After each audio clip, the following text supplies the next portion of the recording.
Hi, this is Joe again with another review.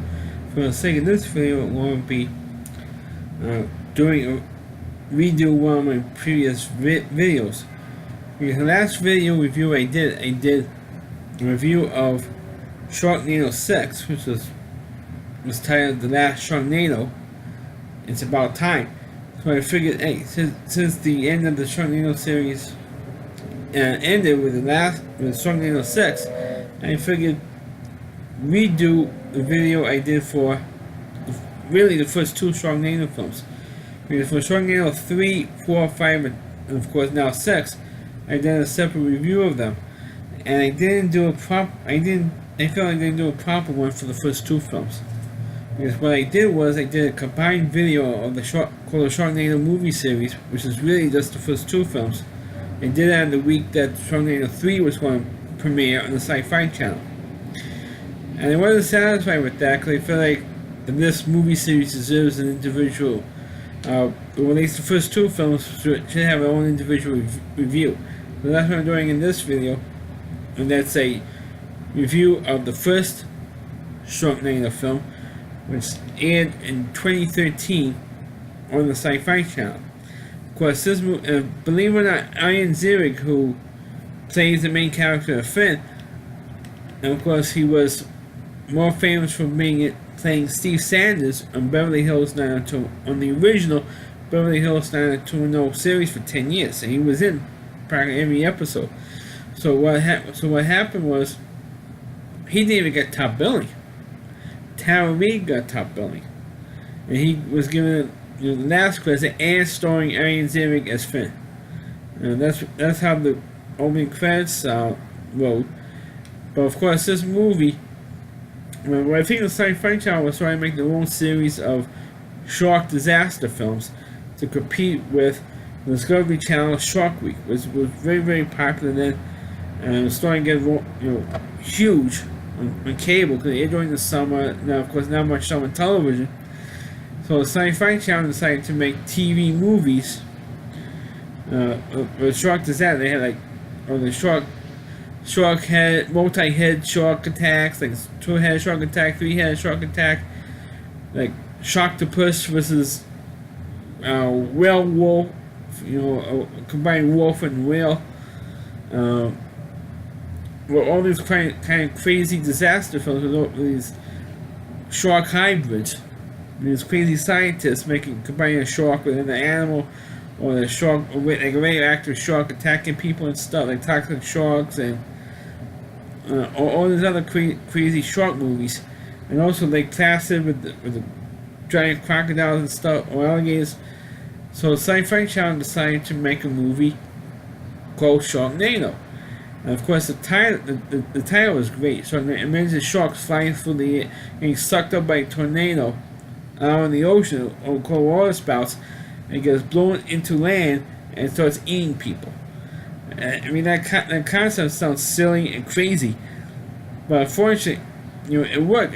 It created a franchise for the Sci-Fi Channel, and of course, most people, when this movie debuted on the Sci-Fi, or about to debut on the Sci-Fi Channel, most TV critics gave it a crappy review because they thought it was dumb, thought it was silly, the special effects were dumb, the acting is all cliche, cliche characters.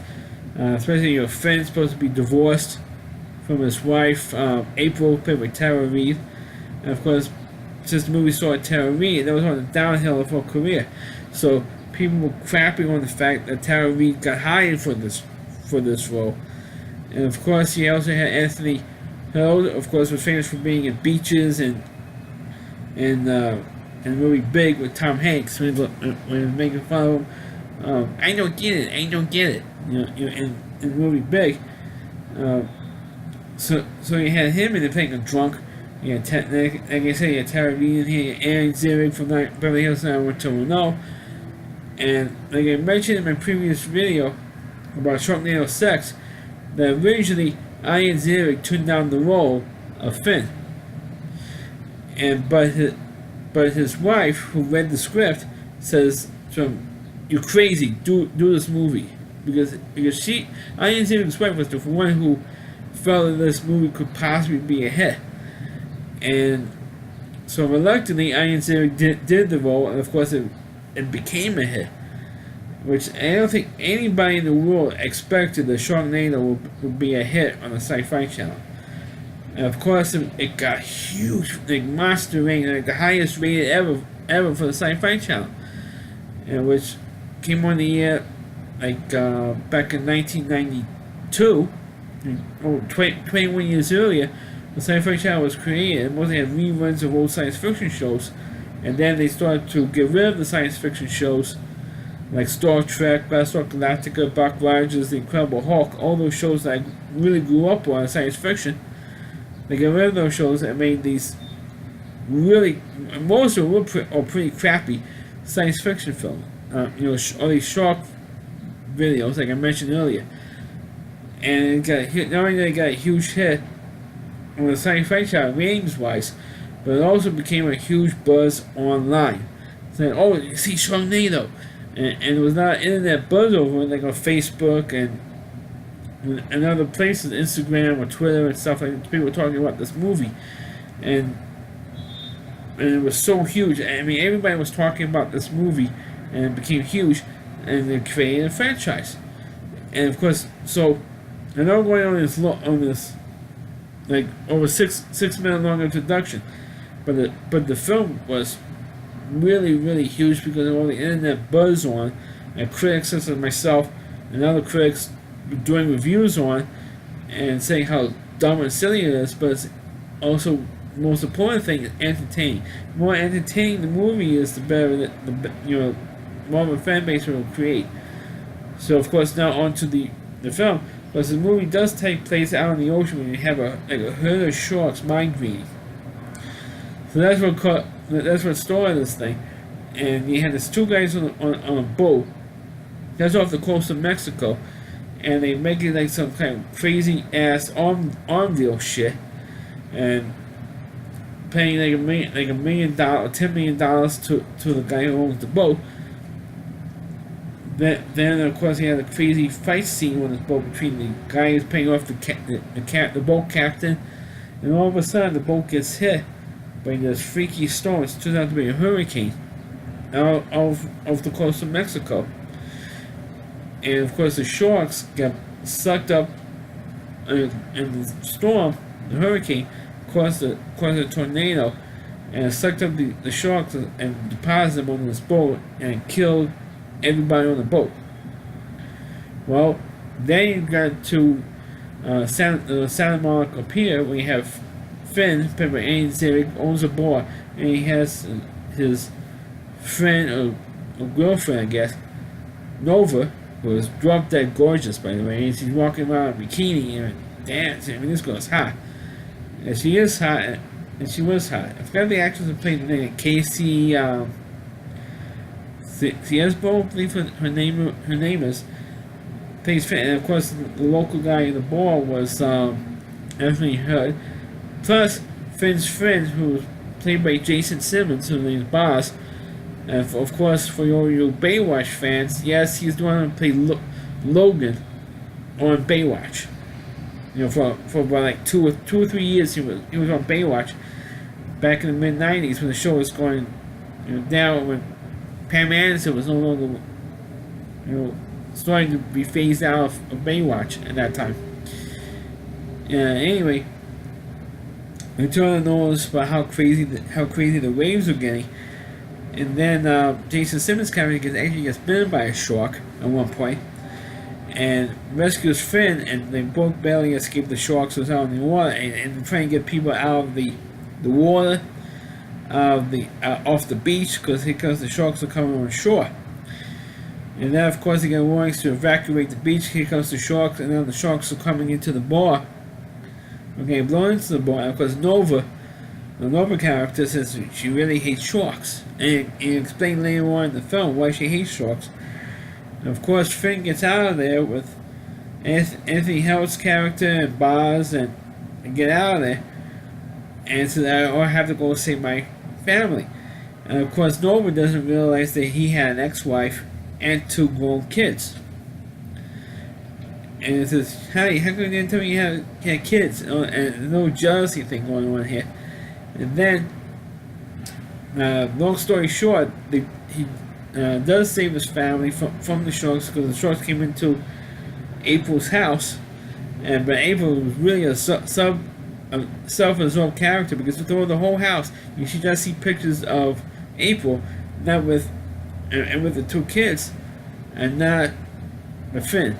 All the pictures of Finn are like out of the house, and April accused Nova of being a stripper because of the way she was dressed and the way she looks, and she wasn't. She was just a waitress in Finn's bar, and that's it. And the big deal, she's wearing a bikini, and big deal, the girl's wearing a bikini, but that doesn't make her a stripper. But she doesn't give a shit. Considers her, April considers Nova a stripper and all that stuff. Well, they do save the kids from the storm, and this movie was not as crazy as some of the other films were. Despite the fact you see the sharks swimming, flying through the air, eating people, they didn't do that as much in this movie compared to the other ones. The other movies, they upped that plot point of sharks eating other people on in the other films. This one, not so much. You just get like destroyed. You do get eaten by sharks, as the sharks land on them and they swallow them whole and stuff like. And you do have some of that, but it's not. They didn't overdo it in this movie compared to the other ones in the series. And so they try to figure out how do we stop these Sharknadoes, and they get to where the sun is at. So the whole cast is together for the first time. You know, Finn's whole entire family, his friend Boz, Anthony Howell's character gets eaten by a shark as they try to save people in the California highway there, try and get out of there, try and get to April's house. So he gets eaten by almost right away as soon as the first real big waves were coming in, on destroying the highway. So they try to see what they could do, and one more better action sequences is when Finn goes down on a school bus and tries to save kids who were trapped in the school bus because it was flooded out. And I think the bus driver was played. I might be wrong, but I think the bus driver was played by Robbie Rest. For those of you who don't know, he played the infamous cousin Oliver in the Brady Bunch television show from 40 years earlier. So he gets squashed. He didn't get eaten by a shark. He gets squashed by the Hollywood sign, and the Hollywood sign was blown off the hill that's on, and gets crushes cousin Oliver. Because I believe it was cousin Oliver, because I kind of recognized the face a little bit. So, which was like and other than Anthony Held getting eaten by a shark, that was the only real major highlight for this film. I mean, one funny ha-ha scene. He got squashed by the Hollywood sign. And they always try to have a line, something like that, for the whole rest of the film. So, my mother said that Hollywood would kill me, and we moved out here. And soon enough, the Hollywood sign fell on him, so Hollywood did kill him, literally. And so, what eventually happens is they free all the kids, and then they try to figure out how do we stop the Sharknadoes from happening. And the son figures out, wait, we drop a gas bomb in the Sharknado. Okay, so how do we do that? So they got all these supplies from a hardware store, including a chainsaw, which of course become prominent through the whole series, because the only real weapon that Iron Zero uses to get everybody out is a chainsaw. He cuts sharks with a chainsaw. So when they're flying overhead, it goes, and that's how it kills a lot of the sharks with a stupid chainsaw. And which was silly, and it's going to get even sillier in a minute. And so of course, while they're getting all this equipment, Finn's son, or his oldest son, because they wanted the series, he was the youngest son, Gil. They wanted the movie series, but he just has one son and one daughter at this point in the franchise, in the first film. And the son finds out from Nova why that she hates sharks, and he notices that Nova has a big scar on her leg, like several bite marks on her upper thigh. He said, "Oh, how did that happen?" And all of a sudden, she knows Finn's son all 30 seconds, and she tells him all her whole backstory. That she went one day out fishing with her grandfather, and everybody got eaten up by a shark. It's kind of like similar to the USS Indianapolis back in 1945 when it delivered the bomb, and when they wanted to deliver it on Hiroshima. When everybody, most of the crew on the Indianapolis got eaten by a shark. In Nova's case, everybody except her got eaten by a shark. Thank you. Only Nova was the only one who was not eaten by a shark at that point. But the shark took a bite out of me, and that's what the score was from the shark bite. So I really hate sharks. And of course, I mentioned in my review for Sharknado 6, the language was changed, and I really like sharks because the whole space-time continuum was completely changed, like all the timeline stuff for the 6th film. But this one, she really hates sharks, and she really wants to do everything in part kill just about every single shark that she could get. Because of what happened to her and what happened to her grandfather.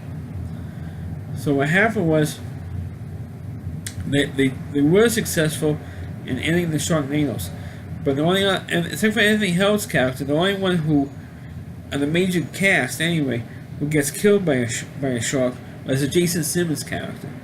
But you never see him again. You don't even see him in Sharknado 6. I don't remember even seeing him in the end of Sharknado 6. But he was the only other character who ended up getting killed by the Sharknadoes in the first film. The only one real major character. Of course, the other character, which I should mention, which is real suspending disbelief on this one, was when Nova was with Finn's son in the helicopter, and he was flying the helicopter, and when Nova was dropping the bombs into the Sharknadoes, at one point she falls out of the helicopter, and as soon as he falls out, he goes to the shark and catches her. Like Willie Mays in the World Series, the shark flies up, catches her right in the mouth, and of course she dies.